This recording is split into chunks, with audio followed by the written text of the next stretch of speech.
Carson. And I'm Colin, and this is the Shipman's Tale. So, just like a general overview, the shipman, he's a skilled sailor, and he's part of the working class, and the narrator describes him as an excellent fellow and respectful. However, he's a strong temper and makes irrational decisions. And due to his occupation, he probably has some money, but he's probably more like, I guess, humble and down to earth because of the actions that he's taken against people. Okay, so the main characters in the Shipman's Tale are the merchant, his wife, and Sir John the monk. The merchant has a beautiful wife, and their house is like always filled with guests. And one of the most frequent guests is like this handsome young monk named Sir John. Sir John has exceptionally friendly terms with the merchant, and he tells him that him and the merchants are like cousins or closely related, and the merchant vows that he will always regard the monk as his brother.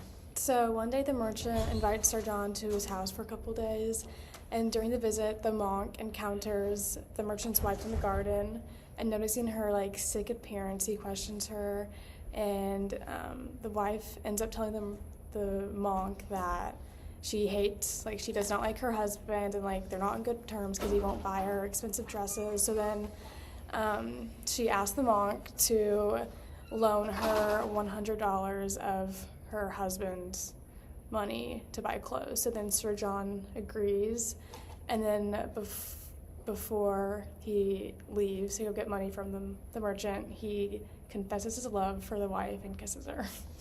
And so after dinner, the monk pulls the merchant aside and he asks him for a loan of 100 francs to purchase cattle. And so the merchant gladly gives Sir John the money, and the next day the merchant leaves for his trip. The monk arrives at the merchant's home and he gives the merchant's wife money. But like in exchange for it, the wife agrees to spend a night in bed with the monk.